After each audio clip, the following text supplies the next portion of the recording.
하나님 말씀 같이 옵니다. 이 시간 같이 하나님 말씀은 로마서 10장 9절로 15절까지 말씀입니다.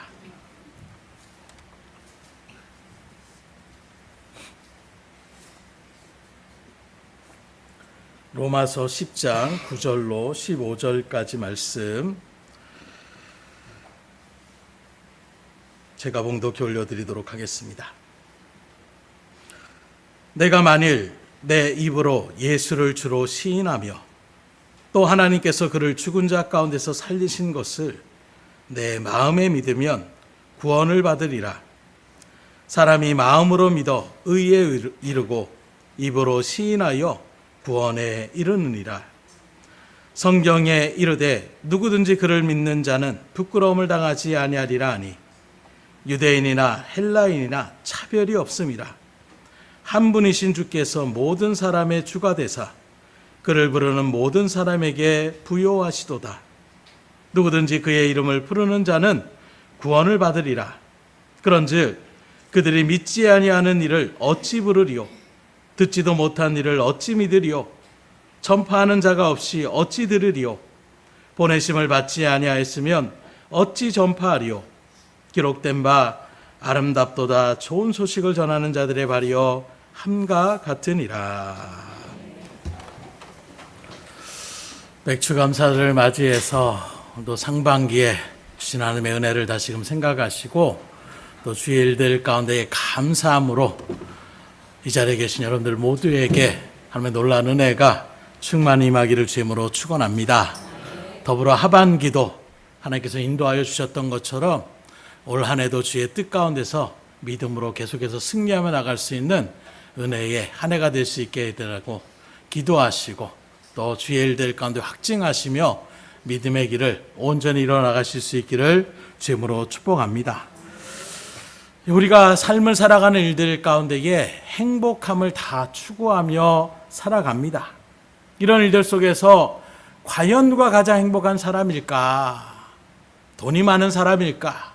권력을 진 사람일까?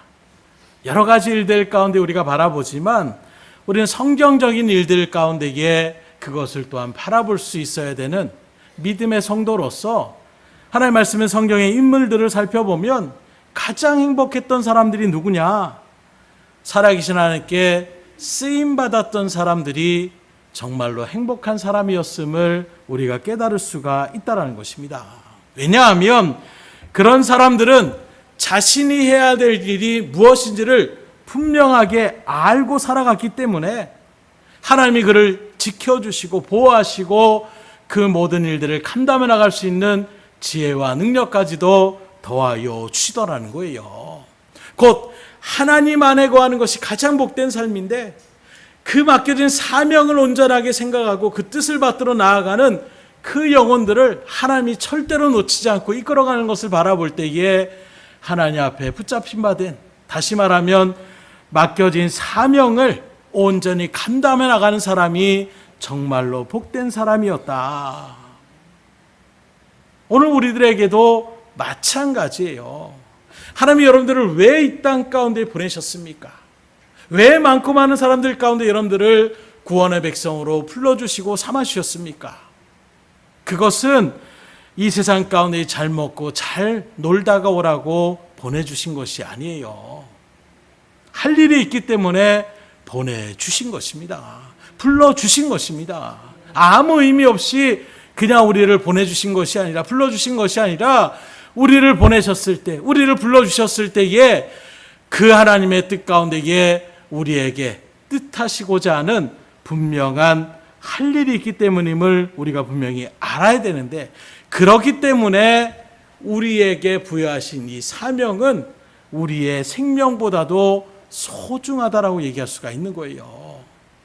그래서 가끔 영화나 이런 일들 가운데 바라보게 되면 어떤 맡겨진 일들을 감당해 나가는 일들 속에서 다 우리는 뭐 도망을 가야 되고 대피를 해야 되는데 이것을 지키는 것이 나의 사명이고 나의 책임이기 때문에 끝까지 그 자리를 죽음을 불사하고 지켜나가는 그런 모습들을 우리가 바라볼 때가 많이 있더라는 거예요.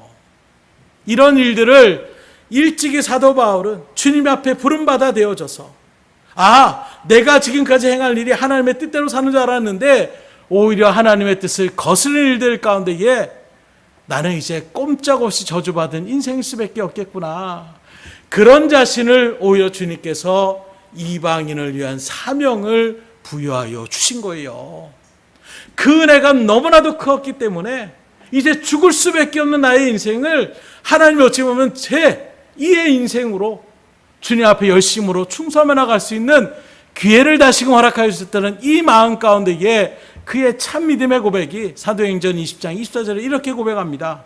나의 달려갈 길과 주 예수께 받은 사명 곧 은혜의 복음 증거하는 일을 마치려 하면은 나의 생명을 조금 더 귀한 것으로 여기지 아니하노라.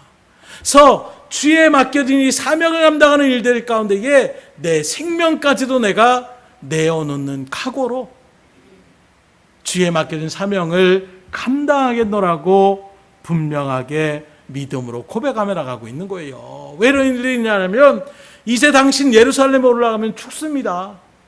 하나님의 성령의 은혜로 당신의 발걸음을 보여주셨는데 그렇게 예루살렘에 가면 포박을 당하고 결국에는 죽임을 당할 것입니다. 이 얘기를 들었을 때 바울이 얘기하는 거예요. 나도 안다라는 거예요.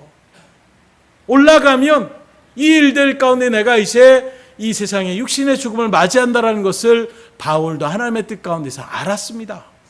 그럼에도 불구하고 나에게 맡겨진 주님의 사명이 그것이기에 이제 정말로 자기가 그토록 기대하고 고대했던 그 전 세계의 심장이라고 할 수 있는 로마에 가서 복음을 증거하며 나갈 수 있는 그 마지막 사역의 은혜를 하나님이 나에게 붙여주신 이 일들 가운데서 내 한 목숨 부지하려고 내가 도망을 갈 수는 없다라는 거예요. 오히려 죽임을 당하는 한이 있더라도 그것이 하나님의 사명이라면 그 맡긴 사명을 나는 감당하겠노라고 믿음으로 고백하며 선포하고 있는 것입니다.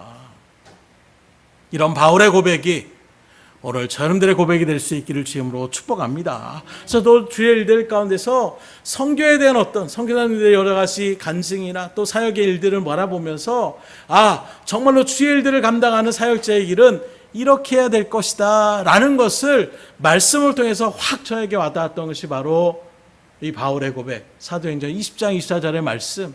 그래서 이 말씀을 암송하면서 나도 이런 마음의 자세로 주의 일들을 감당해야지, 주의 일들을 감당하려면 이런 마음으로 나아가야지 하는 것을 새기며 나갈 수 있는 그런 믿음의 고백이었어요.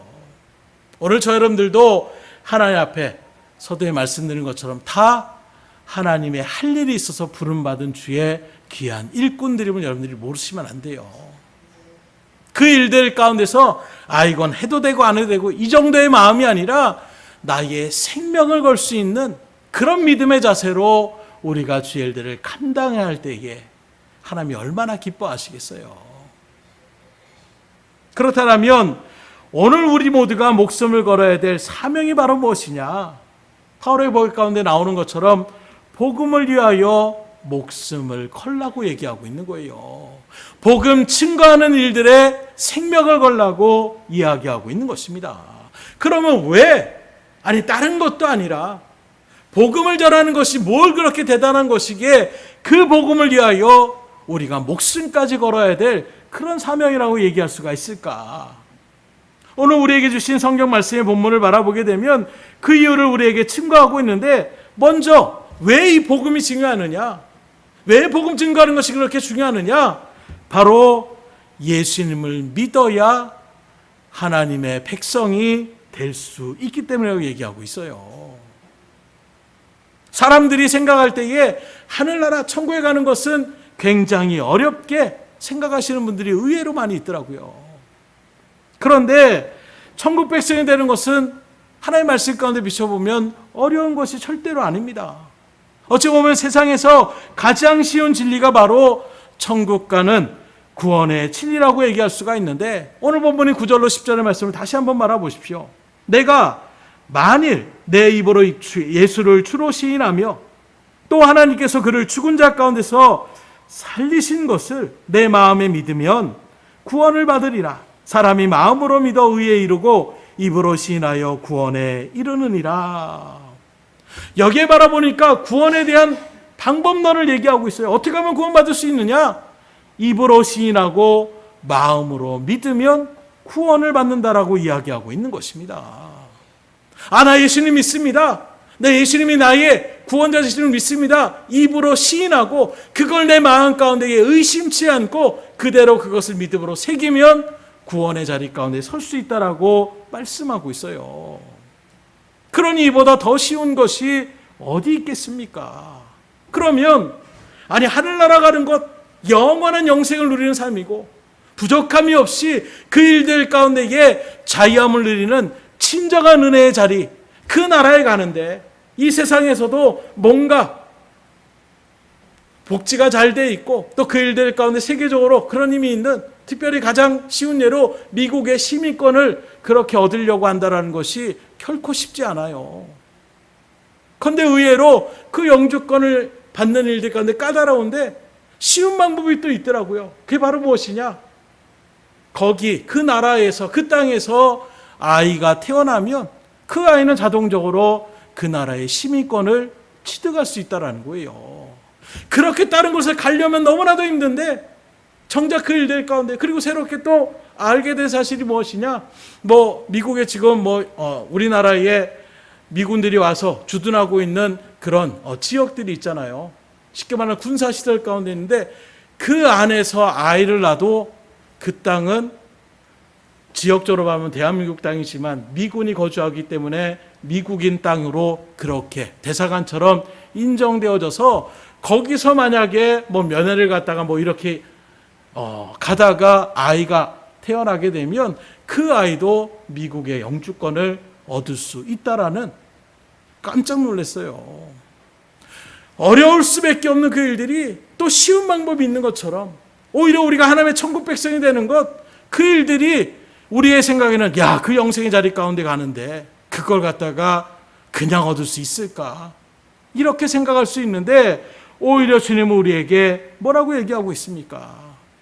입으로 시인하고 믿으면 영생의 자리 가운데 세워주신다는 거예요. 왜 이렇게 쉬운 방법을 우리에게 알려주시느냐? 그건 하나님이 우리를 너무나 사랑하셨기 때문이라는 거예요. 뭔가 세상의 어떤 경쟁 사회에서 사람들을 어떻게 일하는 일꾼으로 뽑아 나갈 때에 커리어가 어떻게 되느냐, 얼만큼 공부했느냐, 스펙은 어떻게 되느냐, 이런 것들을 따져나가며 그 사람을 뽑는 것이 아니라 쉽게 말해서 이 사람을 한 명이라도 더 끌고 오려고 하는, 그래서 포도원의 비유를 통해서 우리가 나눈 것처럼 정말로 사람들에게 버려진 바 된 사람들이에요. 많은 일꾼들이 있는데 당신들은 오늘 나하고 일 좀 했으면 좋겠습니다. 어떤 사람을 뽑겠어요? 튼튼해 보이는 사람, 일 잘할 만한 사람, 그리고 남겨진 사람들은 말 그대로 소외된 사람들이에요. 그런 사람들을 와서 포도원 주인이 되시는 하나님 뭐라고 합니까? 들어와서 일해라. 또 시간이 돼서 또 나갔더니 여전히 또 일거리를 찾지 못해서 있는 사람들 불러놓습니다. 심지어 이제 일할 시간이 1시간밖에 남지 않는 그 시간에도 여전히 소외되어 있는 그 사람들까지도 들어와서 일해라. 그리고 똑같이 하루의 품삯을 그들에게 나눠주시는 것, 이게 바로 우리를 향한 하나님의 사랑이라고 말씀하고 있는 거예요. 사람들의 입장에서는 우리는 하루 종일 일했는데 누구나 1시간밖에 일하지 않는 사람하고 똑같이 어떻게 받을 수 있습니까? 그들의 입장에서는 그렇게 생각할 수 있지만 하나님께서 뭐라고 합니까? 내가 선을 베풀므로 인하여 너희들이 나를 악하다고 하느냐. 인간들의 생각에는 그렇게 경쟁적인 일들 가운데 생각할 수 있지만 하나님이 우리를 향한 마음은 어떤 마음이냐? 한 영혼이라도 은혜를 베풀기 원하시는 것이 하나님의 사랑이시더라는 거예요. 그래서 어려운 일들을 우리에게 이렇게 해야지 내가 최소한 1억을 하나님께 바쳐야지 내가 구원받을 수 있다. 최소한 네가 1년 동안 빠짐없이 예배를 참석해야 구원받을 수 있다. 내가 하루에 10시간 이상씩 기도를 해야지 구원받을 수 있다. 이렇게 말씀하시지 않고 입으로 주를 시인하고 마음으로 그것을 믿음으로 확증하며 나가는, 누구라도 할 수 있는 그 일들을 우리에게 주시는 것은 하나님이 우리를 사랑하셨기 때문임을 믿으시기를 주임으로 축원합니다. 바로 이것이 여타의 다른 종교와 기독교의 가장 큰 차이라고 얘기할 수가 있는 거예요. 곧 누가 구원을 얻게 하느냐는 것입니다. 쉽게 말해서 여타의 많은 종교들은 인간 편에 서서 고행을 하거나 수행을 하거나 열심을 내거나 여러 가지 일들을 어떻게 하든지 통해서 마치 자신을 바라는 신에게 찰보임을 통하여 구원을 받고자 하는 이런 모습을 나타내게 되는 거예요. 그러나 기독교는 우리의 열심으로 가는 것이 아닙니다. 하나님 편에서 먼저 우리에게 손을 내미시고 우리를 이끌어 가시는 것, 이게 바로 기독교의 은혜라고 이야기할 수가 있는 거예요. 사람이 그 자리를 찾아가는 것이 아니라 하나님이 친히 인간의 몸을 입고 이 땅에 오셔서 우리들을 구원하여 주시는, 이것이 바로 기독교의 진정한 은혜라고 얘기할 수가 있는 것입니다. 그래서 우리가 잘 아는 불교 같은 경우는 어떻게 합니까? 그 열반 극락에 올라가기 위하여 열심으로 고행하고 수행하고 면벽을 하든가 또 그런 일들 가운데 여러 가지 일들에 그런 고행들을 통하여 이렇게 내가 깨달음을 얻었다, 스스로 깨달음의 일들 가운데 이제 열반의 자리에 들어간다, 이렇게 얘기하고 있는 것입니다. 그러나 하나님의 말씀의 진리 가운데 비춰보게 되면 우리 인간 자체가 죄인이에요. 그런데 죄인 스스로 갑자기 확 깨달음이 얻어가지고 내가 스스로의 죄를 씻어버린다? 있을 수 없다라는 것입니다. 이분도 쉽게 예를 들어서 아니 갑자기 깨달을 수도 있는 거 아닙니까? 쉽게 얘기해서 수렁에 지금 사람이 빠졌어요. 그 사람이 거기서 나올 수 있는 방법은 무엇입니까? 그 사람이 지혜가 있으면 됩니까? 힘이 넘쳐나면 됩니까? 그 사람으로서는 이제 수렁에 빠진 그 순간 그 사람의 힘으로는 어떻게 헤어나올 수가 없는 거예요. 그럼 그 사람을 헤어나올 수 있는 방법은 무엇입니까? 다른 바깥에서 물건을 던져주는가 밧줄을 던져주는가 바깥에 있는 사람이 끌어내 주어야 그 사람이 거기서 빠져나올 수가 있는 거예요. 마치 우리가 죄인 되는 일들 가운데에 스스로의 깨달음으로 나아간다. 인간은 본래부터 그 하나님의 불순종 가운데 죄가 들어왔을 때에 그 누구도 스스로 그 죄를 씻을 수 없다라는 것, 이게 바로 하나님께서 주시는 진리의 말씀 가운데에 비추어진 것임을 우리에게 증거하고 있는 것입니다. 그런데 그걸 스스로 어떻게든 씻으려고 나아가고 있으니 그게 되겠냐라는 거예요. 될 수 없다라는 것입니다. 그걸 하나님은 우리를 지으시고 우리를 끌어가신 하나님은 너무나 잘 알고 있으시기 때문에 인간 스스로 그 일들 가운데 깨달았거나 스스로의 어떤 죄를 씻을 수 있는 그런 능력이 없는 것을 아시기에 친히 예수님을 이 땅에 보내주셔서 우리의 대속물로 그리함으로 우리의 죄를 대속하시고 값을 치러주심으로 저놈들이 이렇게 구원의 은혜의 반열 가운데에 부름받고 주님의 귀한 백성이 됨을 믿을 수 있기를 주임으로 축원합니다. 그래서 오늘 성경은 마음으로 믿어 의에 이르고 입으로 신하여 구원에 이른다라고 분명하게 교훈하고 있는 거예요. 그렇기 때문에 구원의 진리는 너무나도 중요한 것이고 이 간단한 진리를 전하는 것이 바로 저희들을 부르신 하나님의 사명임을 믿으시기를 주임으로 축원합니다. 그래서 이 사명을 위해 여러분들은 목숨을 걸을 수 있으셔야 돼요. 하나님이 이것을 위하여 나를 부르셨다는 것을 우리가 잊어버리면 안 됩니다. 근데 오늘날에도 교회의 많은 일들 가운데 바라보게 되면 이 복음에 증거하는 일들 가운데 우리가 고심하며 나가는 것이 아니라 육신의 삶에 대한 문제들만을 놓고 계속해서 그것을 위하여 왜 하나님 이렇게 안 해주시지? 이렇게 해서 하나님 너무 감사합니다. 이런 일들의 모습들만이 우리 가운데 가득하고 있지 않느라는 거예요. 본질을 잃어버린 거예요. 하나님의 은혜를 불러주신 것은 이 땅에서 건강하고 행복하고 뭐 부족함 없이 그렇게 살아가라고 우리를 불러주신 것이 아니라 복음을 증거하는 자로 불러주셨는데 정작 이 땅에 있는, 그래서 초기 기독교에서는 그 마음을 갈고 목숨을 걸고 복음을 전했어요. 불쏘시개가 되고 사자밥이 되고 온갖 박해와 고난 속에서도 그들은 복음을 증거하는 이 사명이 우리에게 맡긴 사명이고 우리를 그래서 하나님 먼저 제자 삼아주시고 우리에게 구원의 은혜를 베풀어 주셨다는 이 믿음 하나에 그들은 생명을 걸고 정말로 복음을 증거하며 나간 것입니다. 이 대한민국에 있는 기독교 역사도 마찬가지예요. 처음부터 복음이 우리 가운데에 들어온 것이 아니었습니다. 선교사를 통하여 들어왔던 그 복음의 일들, 그 맡겨진 일들 가운데에 예수를 믿으며 영접했던 수많은 사람들이 온갖 박해를 당했어요. 우리도 불고교가로 또는 유교로 여러 가지 그런 다신론 가운데 있는 그런 모습 속에서 이방 종교를 갖다가 우리가 왜 믿어야 되느냐, 이런 마음으로 그것을 받아들이는 사람들을 박해하며 또 죄인 취급을 하며 나갔던 그런 모습들, 그 안에서도 생명을 걸고 복음을 증거하는 삶을 살았던 그 복음이 흐르고 흘러서 오늘 저 여러분들 가운데에 이렇게 맡겨졌는데, 이제는 우리가 살만하다고, 이제는 세상의 일들 가운데에 적당히 살아가면 되는 거 아니냐고, 이런 마음으로 우리가 복음 전하는 것을 갖다가 아이 창피하게, 아이 부끄럽게, 딴 사람들이 뭐라고 하는데, 이런 시선 자체가 두려워서, 그것이 어려워서 정작 우리가 복음을 전하지 못한다라면 하나님이 어떻게 바라보시겠어요? 목숨을 걸고 복음을 전했던 믿음의 선진들은 또 우리들을 어떻게 바라보고 있겠습니까? 얼마나 안타까워하겠어요. 그러니 구원의 진리를 전하는 이 생명의 복음을 전하는 일들 가운데에 여러분들이 다시금 마음을 다잡을 수 있기를 주님으로 축원합니다. 두 번째로 왜 우리가 이렇게 복음을 전해야 되느냐? 구원에는 사람 차별이 없기 때문이라는 거예요. 세상을 바라보게 되면 수많은 차별들이 우리 가운데 너무나도 많이 펼쳐져 있어요. 피부색으로 차별을 합니다. 코로나 일들 가운데서 유색 사람들을 갖다가 공격하며 나가는 일들이 심시 않게 지금도 가끔씩 그렇게 미디어를 통해서 바라볼 때가 있어요. 직업으로 차별을 합니다. 어떤 직업을 갖고 있느냐?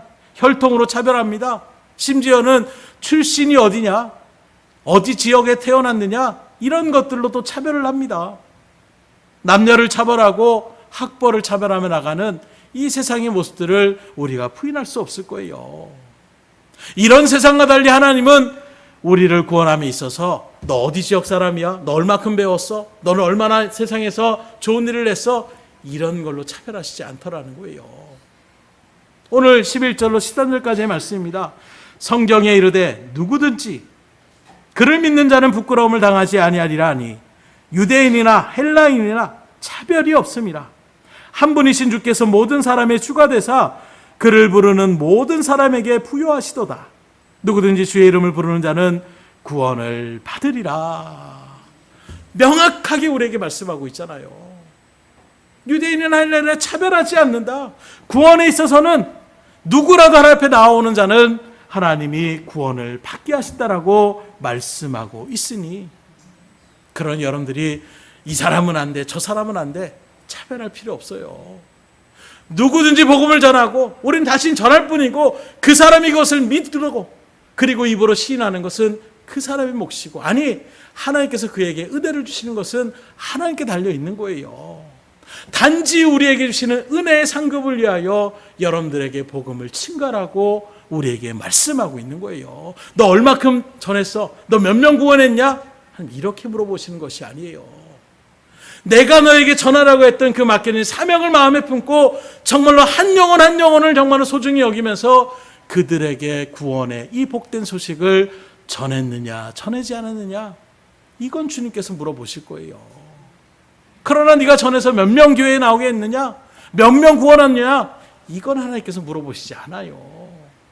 5달란트를 남겼느냐, 2달란트를 남겼느냐, 그거 하나님께서 관심이 있는 것이 아닙니다. 내가 너에게 그 달란트를 맡겨진 그 사명, 그걸 잊지 않고 그걸 가지고 열심으로 일하며 나갔던 그 모습을 주님께서 칭찬하시고 그들에게 잔치자리로 인도하셨음을 성경 우리에게 분명하게 증거하고 있는 거예요. 그러니 다만 우리에게 맡겨진 복음의 증거의 사명을 감당할 수 있기를 주님으로 축원합니다. 그 사람을 끝까지 데려오라고 말씀하는 것이 아니에요. 물론 그 사람이 올 때까지 마음에 품고 계속해서 기도하며 시시각각으로 복음을 증거하며 나가는 것은 우리에게 주신 하나님의 사명의 일들이지만, 그 사람을 결국에 내가 데려오지 못했기 때문에 너도 안 돼, 이렇게 말씀하시지 않는다라는 것입니다.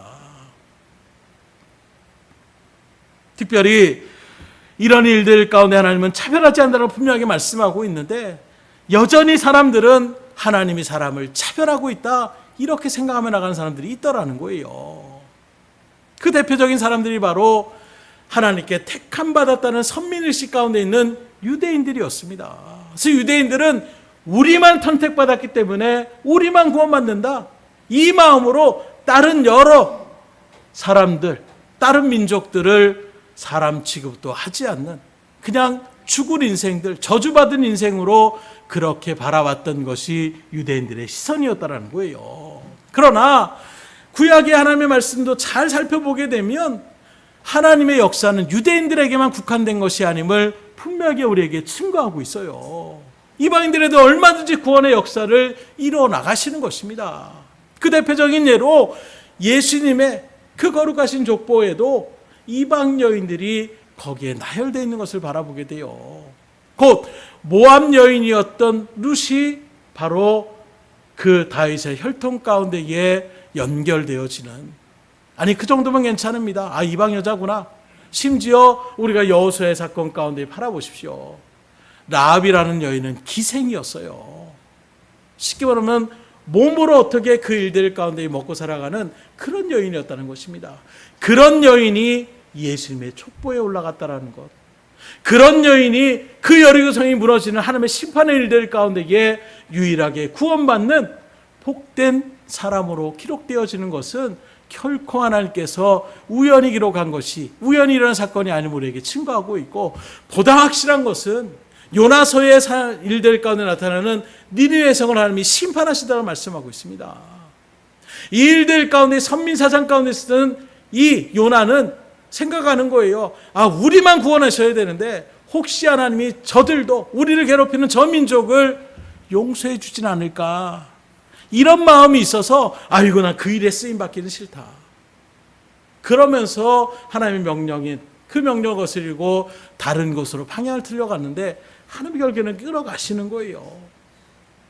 그리고 그 시대 가운데 패권개구를 할 수 있는 강력한 이 니느웨 성에 복음을 선포하며 요나가 하나님의 말씀을 전하며 나갔을 때에 왕으로부터 시작해서 짐승에게까지 그렇게 죄를 그렇게 씌우면서 사람들이 회개하는 것입니다. 한 번만 살려주십시오. 용서해 주십시오. 그 이방인들이 하나님을 찾고 심판을 하지 말아달라고 기도하며 나갔을 때에 하나님이 그 심판을 유보하시더라는 거예요.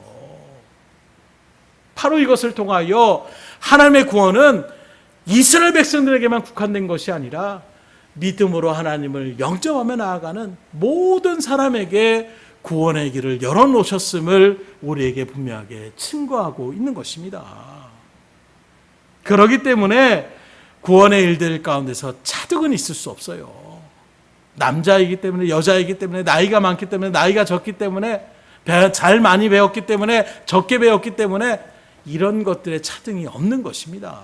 근데 교회 안에 여러 가지 차별들의 이야기들이 심심찮게 들려와요.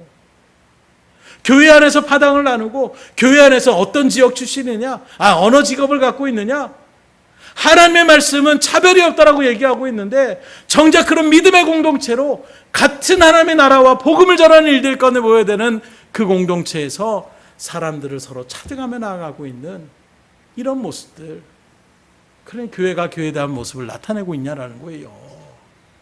그러니 그 부패된 일들 가운데서 하나님의 영광이 드러나겠습니까?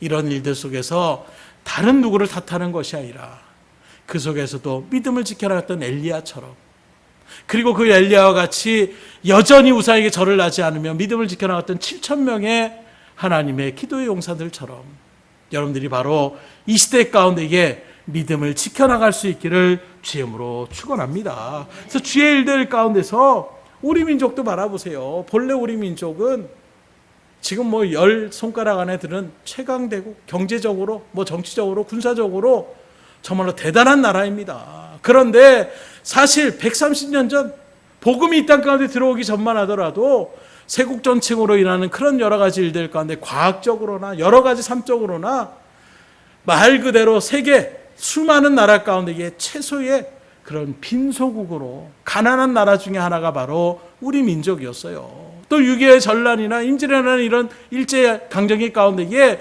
정말로 많이 피폐되어졌던 나라가 바로 이 나라, 이 민족이지 않았습니까? 그런 이 땅 가운데에 복음의 은혜가 들어오게 되는 거예요.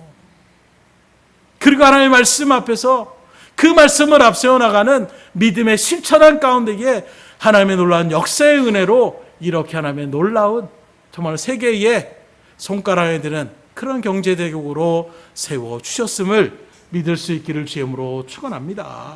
만약에 하나님께서 특정 종족이나 특정인 민족이나 지역 사람들만 구원하신다라면 복음을 온 세상 땅끝까지 전파하라고 명령하시지도 않았을 거예요. 그렇기 때문에 믿음의 공동체로 그렇게 부름받은 교회는 절대로 사람들을 차별하시면 안 돼요. 정말로 우리 등대교회만이라도 그 어떤 일들 가운데에 차별이 없는 그런 믿음의 공동체가 될 수 있기를 주임으로 축원합니다. 내가 볼 때 참 시원찮아 보이고 좀 부족해 보이더라도 그 또한 하나님께서 부르신 은혜의 백성임을 우리가 바라보는 일들 가운데에 한 형제 자매로 우리가 따뜻하게 맞아주고 그 일들 가운데 같이 도와줄 수 있는 분을 도와주고 같이 나눌 수 있는 분은 나눌 수 있는 이런 일들의 모습이 진정한 교회 공동체의 모습이라고 이야기할 수가 있는 거예요. 세 번째로 복음은 누군가의 대가를 치러야 하기 때문에 우리가 목숨을 걸어야 되는 거예요. 구원은 앞서 말한 것처럼 스스로 깨달아서 얻는 사람은 있을 수 없습니다. 가만히 있는데 갑자기 득도했다. 이런 일들의 모습들이 결코 일어날 수 없어요. 좀 더 구체적으로 얘기한다면 스스로 제 발로 걸어 나와서 믿는 사람은 아무도 없는 것입니다. 길 가다가 나 한번 예수 믿어야 되겠다 하는 마음으로 그렇게 오는 사람들이 누가 있겠습니까? 여러분들 스스로 바라보세요. 여러분들이 교회에 나와서 지금 믿음 생활을 하는 그 모든 일들 가운데에 어떻게 이 자리에 오게 됐습니까? 누가 전했던 간에 다 누군가의 복음의 증거가 있었기 때문에 여러분들이 이 자리에 앉아 계신 것이 아니냐는 거예요.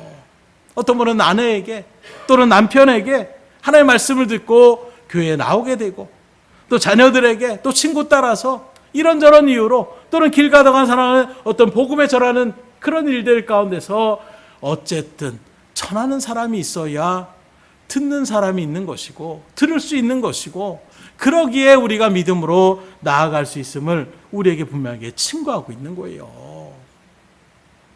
그렇기 때문에 주의 일들 가운데서 그렇게 되더라도 누가 전했던 간에 그 전하는 말씀을 그 복음을 내가 듣고 그것을 믿음 가운데 새기면 구원의 자리 가운데에 설 수 있다는 것이 오늘 우리에게 주신 하나님의 약속의 말씀이라는 거예요. 그래서 단적인 예로 든다라면 이제 임종을 앞에 두고 있는 정말 하나님이 누군지도 알지 못하고 믿지 않으려고 했던 그 마음 가운데서 마지막으로 찾아가서 복음을 전하면서 우리는 다 죄인입니다. 그러나 우리를 사랑하신 하나님이 독생자를 보내주셨고 그 예수님이 십자가의 죽으심을 통하여 우리가 하늘나라의 구원의 은혜를 받게 되었습니다. 이것을 믿음으로 받아들이십니까?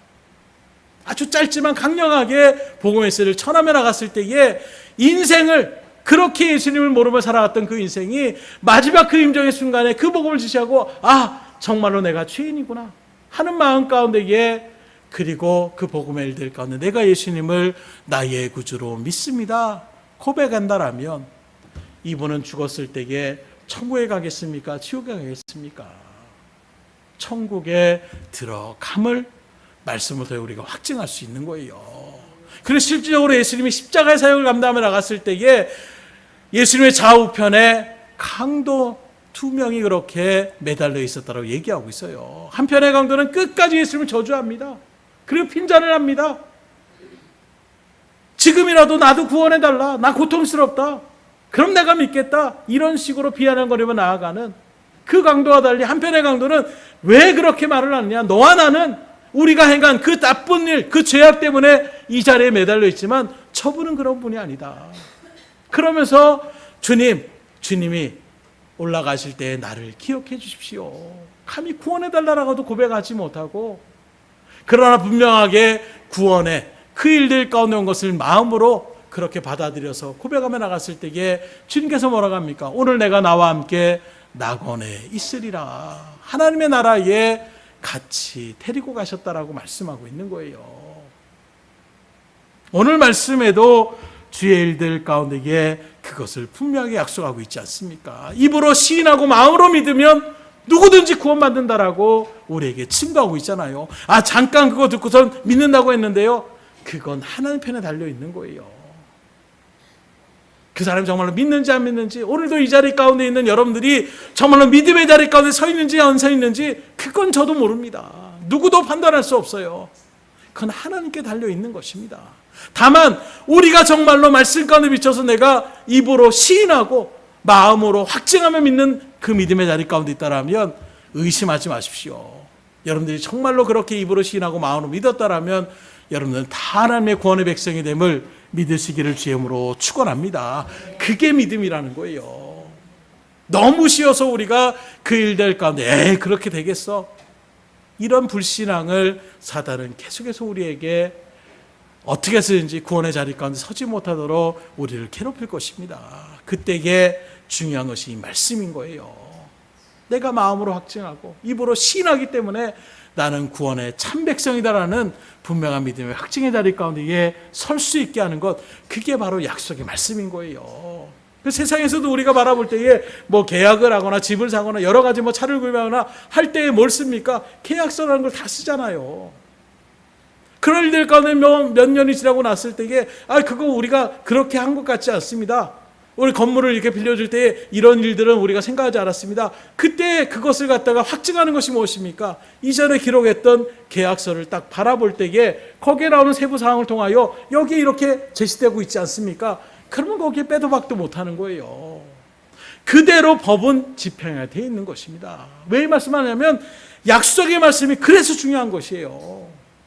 그냥 내가 예전에 들었을 때 그렇게 들은 것 같은데요, 이렇게 한다라고 되지 않습니다. 그건 증언의 확보가 될 수 없는 거예요. 그러나 확실한 문서를 제시하는 것처럼 하나님의 약속의 말씀 바로 그와 같은 역할을 하는 거예요.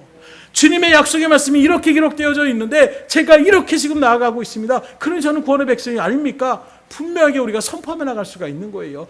그래서 말씀을 아는 것이 그만큼 우리에게 유익이고 중요한 것입니다.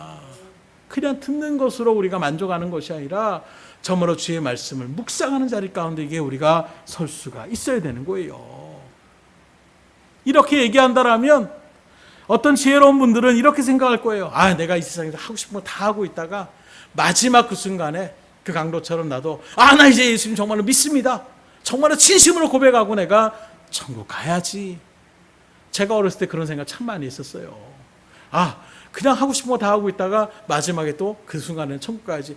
그런데 그 순간에 그런 지진적인 어떤 사고에 대한 현장을 바라보게 되는 것입니다. 부지불식간에 갑자기 사고가 일어나는 그런 현을 바라볼 때에 어린 순간에서 아차 하는 생각이 드는 거예요.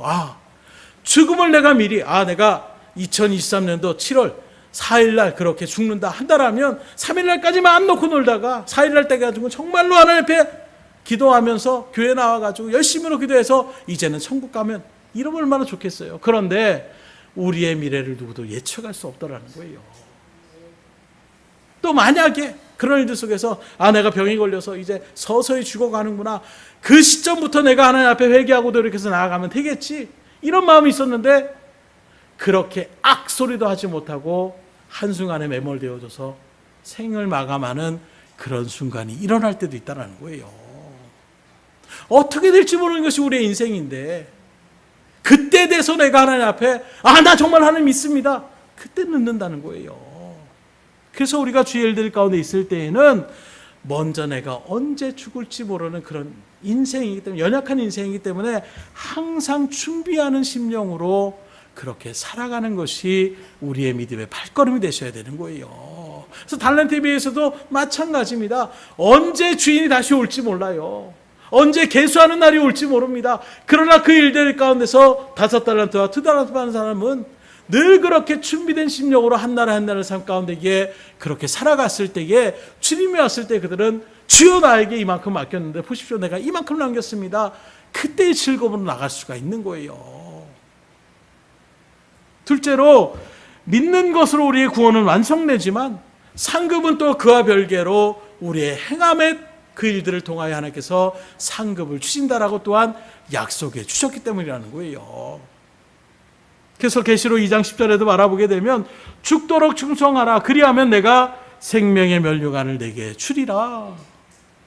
또 마태복음 10장 42절에도 보면 이 소자에게 냉수한 것을 주는 자도 결단코 상을 잃지 아니하리라. 성경의 많은 부분들 가운데 이게 우리의 행함의 어떤 일들의 모습을 통하여 하나님은 우리에게 그 행한 대로 포응하시겠다라는 말씀의 약속을 우리에게 많이 주시는 거예요.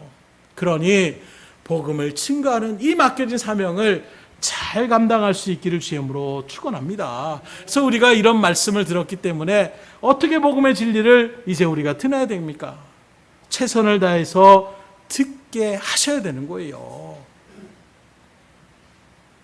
10장 17절의 말씀을 바라보게 되면 뭐라고 합니까? 믿음은 들음에서 나며 들음은 그리스도의 말씀으로 말미암았느니라.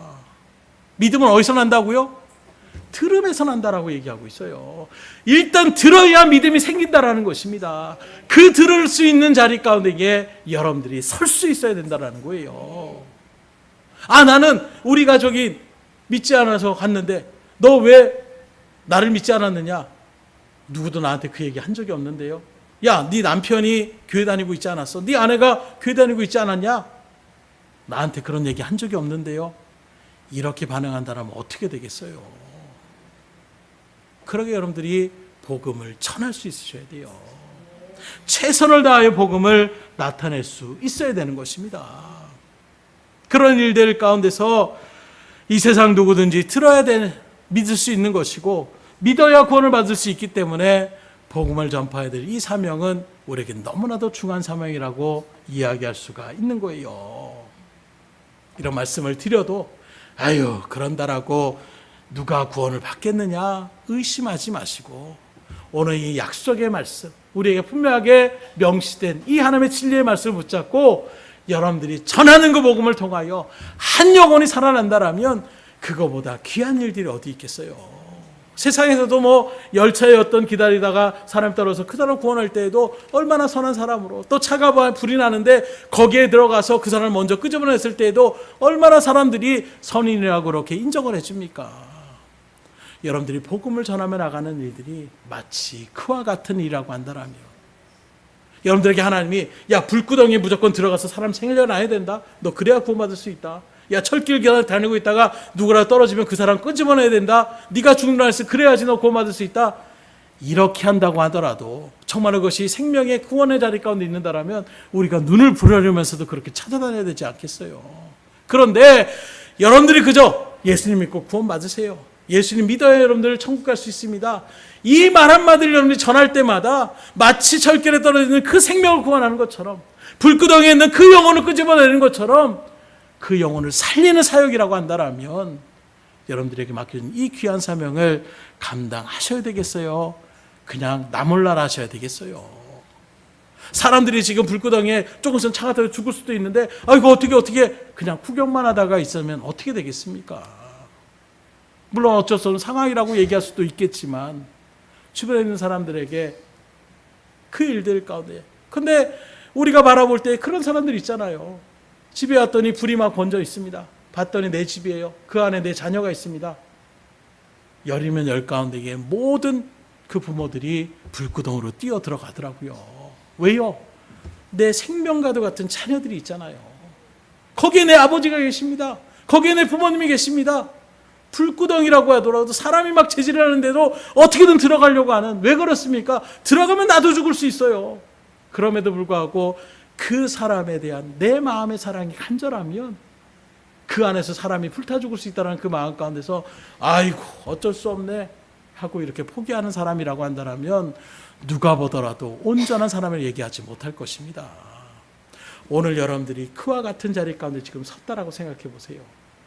지금 수많은 여러분 주변 가운데 있는 영혼들이 불이 나서 지금 불이 나가지고 불타 죽을 수도 있는 상황 가운데 정작 잠이 들어서 그것을 인지하지 못하고 있다라면 여러분들 어떻게 되겠습니까? 가끔 바라보게 되면 아파트에 이렇게 연기가 나니까 한 사람이 자기만 도망가는 것이 아니라 집집마다 문을 두드리면서 불났습니다 소리 지르면서 나가서 많은 사람들이 그렇게 인명사고가 나지 않았던 이런 소식들, 그런 사람들의 발걸음이 바로 여러분들의 발걸음임을 우리가 아셔야 되는 거예요. 나 몰라라 하고 도망가는 말걸음이 아니라 정말로 한 생명을 살리고자 하는 마음의 간절함으로 나아가는 그 손길들, 그걸 하나님께서 저와 여러분들에게 부여하여 주신 거예요.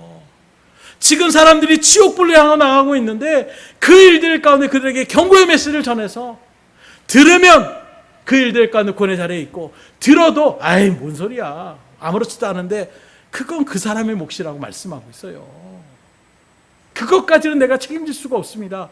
그러나 적어도 내가 그 사람이 듣든지 안 듣든지 그들에게 불의하라고 최소한 소리를 지르며 나가는, 이것이 우리의 사명임을 하나님께서 우리에게 명령하셨다라면 이 맡긴 사명을 감당할 수 있기를 주님으로 축원합니다. 그래서 이 일들 가운데 가장 우리가 최선의 몰들은 우리가 먼저 그 전선에 나가서 복음을 전하는 모습일 수가 있을 거예요. 온 세계 만방에 복음을 증거하며 나가는 일들 가운데 쓰임받아야 될 것입니다.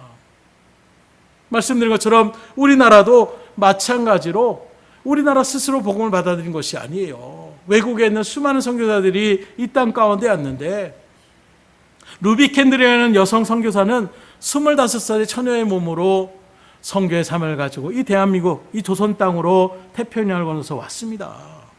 그리고 1907년에 한국에 와서 한국어를 배우다가 1년도 채 되지 않아서 급성 맹장염으로 생을 마감하게 되는 거예요.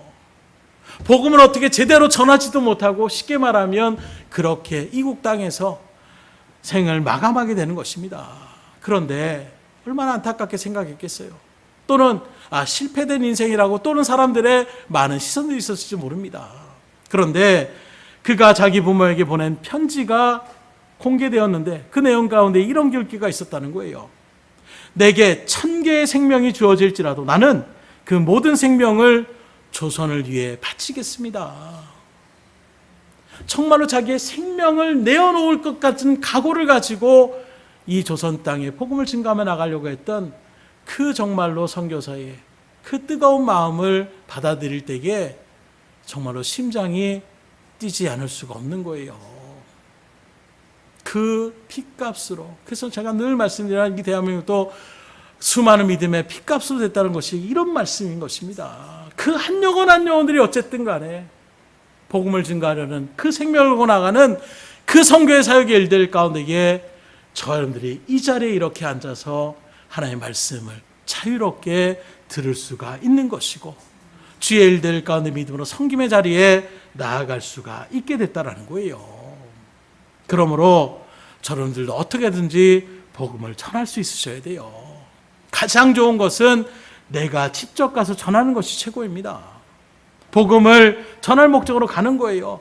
그리고 그런 마음 가운데 갔을 때 성령님은 반드시 일 가운데 역사하여 주십니다. 은혜를 주시고 기쁨을 주세요. 또 직접 가지 못한다면 문자를 통해서 또 카톡을 통해서 여러 가지 어떤 우리의 SNS를 통해서 성경 구절을 그렇게 나눌 수 있고 전할 수도 있을 것입니다. 그런데 성령님이 말할 때 이게 그래도 가장 좋은 것은 손글씨로 편지를 써서 그렇게 보내는 것을 지금도 많은 사람들이 좋아한다라는 거예요. 이런 일들 가운데서 우리가 직접 가서 전하는 것이 가장 좋은 건 모르진 않지만, 그렇다고 해서 우리가 다 직접 갈 수 없는 그런 일들 가운데 서게 되는 거예요. 그래서 우리가 직접 가지 못하는 일들 가운데에 대신 그 일들을 감당해 나간 사람들이 바로 선교사들이라고 얘기할 수가 있는 거예요. 온 세계 방방에 우리가 직접 가서 복음을 전하는 것이 가장 좋은데, 우리의 삶의 모습이 있고 또 우리 가운데 여러 가지 또 맡겨진 주에 맡겨진 사명들도 있기 때문에 우리가 그 나라에 각자 돌아갈 수 없는 물질적인 문제도 있고 시간적인 문제도 있고 여러 가지 문제가 있을 때에 그 일들을 대신해 나가는 선교사들이 있는 거예요. 그 선교사들을 또한 우리가 후원하며 도와주는 것, 이것도 선교의 일들 가운데 동참하는 것임을 우리에게 분명하게 증거하고 있는 것입니다. 그래서 오늘 14절로 15절의 말씀입니다. 그런즉 그들이 믿지 아니하는 일을 어찌 부르리요? 듣지도 못한 일을 어찌 믿으리요? 전파하는 자가 없이 어찌 들으리요? 보내심을 받지 아니하였으면 어찌 전파하리요? 기록된 바 아름답도다. 좋은 소식을 전하는 자들의 발이요 함과 같으니라. 그래서 여기 보내심을 받지 아니하였으면 이렇게 얘기하고 있어요. 먼저는 하나님께 보내심을 받은 것도 있지만 교회적으로 저 지역에 우리가 한 사람을 또 파송해야 되겠습니다. 그 일들 가운데 쓰임받았던 것이 바로 바울과 바나바와 같은 사람들이에요. 신라와 같은 사람들입니다. 그래서 그런 교회에서 우리가 다른 곳에 복음 전하는 일들 가운데에 이들을 파송합시다. 보냄을 받았기 때문에 그 일들을 진행하며 나갈 수가 있었다는 거예요. 그런 모습에서 오늘도 선교를 준비하며 나가고 있습니다. 선교할 때 그렇게 얘기를 해요. 선교사님과도 이야기를 하면서 우리가 그 짧은 기간 가운데서 뭘 얼마나 하면 하겠어요. 그러나 우리의 작은 그런 몸짓 일들 가운데에 정말로 그 영혼들을 사랑하며 나가는 그 마음을 품고 더 나아가서 저는 항상 그런 일들 가운데에 그럽니다. 다른 어떤 사람들을 우리가 감동을 주지 못할지라도 그 일들을 감당하는 선교사가 우리들의 발걸음을 통하여 우리의 방문을 통하여 힘이 되어진다라면 그것도 우리는 충분히 선교의 역할을 감당하며 나가는 것입니다 라고 자신 있게 말할 수 있는 거예요. 왜요? 그 일들에서 직접적으로 쓰임받는 그 선교사. 그런데 왜 이런 말씀을 드리냐면 가끔 뭐 일들 가운데에 그렇게 가는데 마치 감찰단처럼 가시는 분들이 있더라고요. 그래서 우리 등대교회가 아니라 다른 어떤 선교단체 이렇게 해가지고 거기에 같이 참여를 하게 됐는데 거기에 현지인 선교사들이 와서 이제 여러 가지 뭐 하는 일들을 보여주고 나가는 일들 가운데 있는데 막 책망만 하시는 거예요. 왜 일처를 이렇게 했느냐? 왜 저렇게 했느냐? 왜 열심히 없느냐? 아주 죽을 맛인 거예요. 그리고 와서 아침에 식사를 이렇게 우연히 하겠는데 그 목사님이 그 선교사님한테 말하는 것도 그게 양이 안 찼는지 저를 이제 처음 거기 참가하니까 저한테 와가지고 막 얘기를 하는 거예요. 뭐 여기는 선교사들이 선교사역도 제대로 안 하고 너무 그렇게 하시길래 제가 참다 조용히 그래서 말씀드렸어요. 여기에 대해서 우리보다 그분이 더 잘 압니다. 여기의 문화에 대해서 얼마나 아십니까? 그 사람들 삶에 대해서 얼마나 아십니까? 한국 사람들의 특징 가운데 내가 부지런함이 있어요. 이 부지런함을 하나님이 참 아름답게 사용하십니다. 그런데 모든 사람들이 다 부지런하진 않아요. 모든 민족이 다 부지런하지 않습니다. 특별히 무더위 가운데 있는 민족일수록 그런 삶의 어떤 일들이 빨리빨리하게 나가지 못하는 분들이 참 많이 있어요. 그런데 우리 입장에서만 우리는 이만큼 노력하고 이만큼 하는 것 잘합니다. 물론 그것을 제시해 줄 수는 있어요. 이렇게 하면 좀 더 좋지 않겠느냐? 그런데 왜 열심히 하면 더 많은 사람들을 그렇게 데려올 수 있는데 왜 너는 일도 하지 않았느냐? 이런 말들을 들을 때 선교사의 마음이 어떨까요? 그래서 제가 너무나도 안쓰러워서 나중에 이제 좀 자유시간이 좀 있게 돼가지고 일부러 좀 젊은 선교사님이셨는데 캄보디아 그분을 갖다가 같이 좀 음료를 제가 사드리겠다고 하고 해서 음료를 먹으면서 한국말을 좀 하세요. 한국에서 공부도 하셨기 때문에. 그래서 슬쩍 얘기를 했어요. 힘드시죠? 한마디 하니까 눈동자가 파르르 흔들리더라고요. 그러면서 제가 여러 가지 우리도 열심히 그렇게 좀 했으면 하는 마음으로 얘기하는 거니까 너무 마음 가운데 그렇게 힘들어하지 마시고 그런 일들 속에서 저는 그래도 선교사님 믿고 선교사님이 그 일들 가운데 열심히 하는 것을 내가 그 일들 가운데 바라보니까 거기에 너무 개의치 마시고 좌절하지 마시고 낙심하지 마십시오. 저처럼 계속해서 선교사를 기도하는 사람들도 많이 있을 것입니다. 그랬더니 감사합니다 라고 말씀하시더라고요.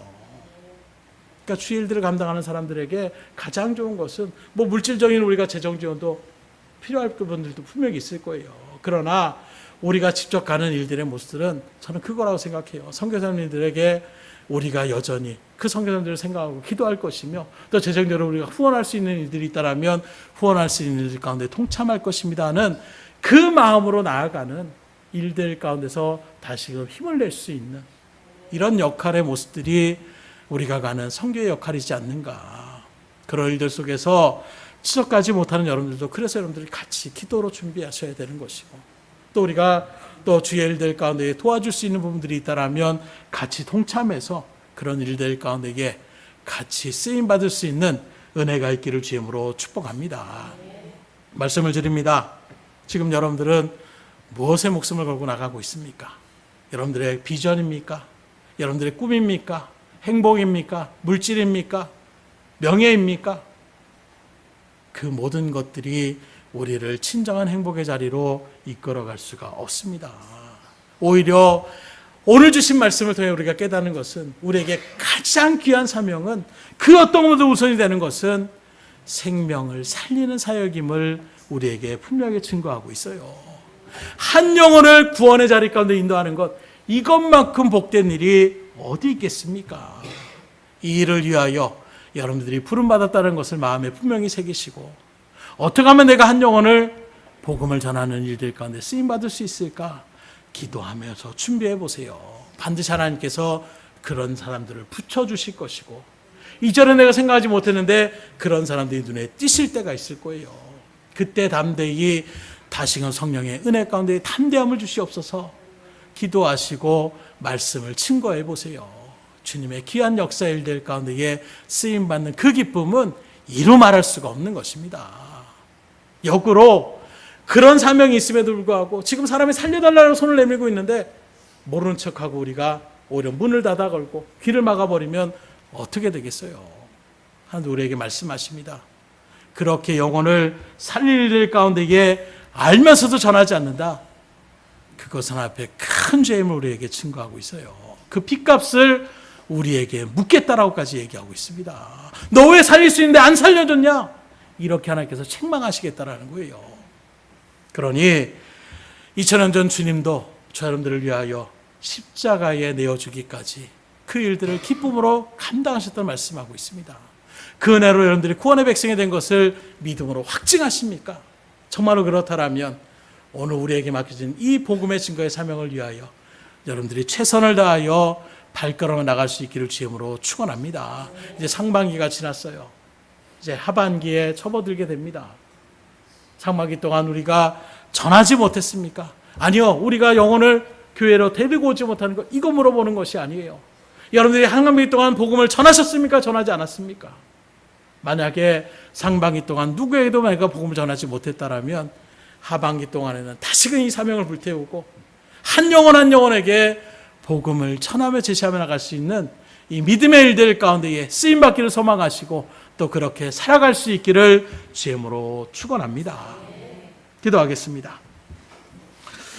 하나님 감사합니다. 주의 일들 가운데에 우리의 믿음을 주님께서 다시금 세워주시고자 생명의 말씀을 전해주시고 하나님 우리를 왜 선택해 주셨고 우리를 이 땅 가운데에 삶을 영위케 하여 주시는 분명한 목적과 뜻이 바로 복음을 증거하는 일들 가운데 있음을 말씀을 통하여 다시금 깨닫게 하여 주셨사오니 이제 상반기를 마치고 하반기에 접어드는 2023년도 하나님 이 말씀을 갖다가 우리가 흘려들었던 마음의 심령이 있었다라면 오늘 이 말씀 그대로 마음 가운데 새겨서 하나님의 복음을 증거하는 일들 가운데에 잘 또 최선을 다하여 주의 일들을 감당해 나갈 수 있도록 인도하여 주셔서 한 해를 마감하는 그 순간에 하나님 내가 이렇게 영혼들을 전하고 또 하나님의 맡겨진 그 사명을 갖고 전했더니 하나님 감사하게도 하나님께서 보내주신 그 구원의 자리 가운데에 한 영혼 한 영혼들이 이렇게 주의 복음의 자리 가운데에 구원의 자리 가운데에 들어섰노라는 이 믿음의 간증과 고백들이 오늘 말씀을 대하는 모든 귀한 성도들의 그 발걸음 가운데에 펼쳐져 나갈 수 있도록 인도하여 주시옵소서. 모든 것을 주님 앞에 의탁드리오며 사랑하는 말씀 예수 그리스도 받들어 기도드렸사옵나이다. 아멘.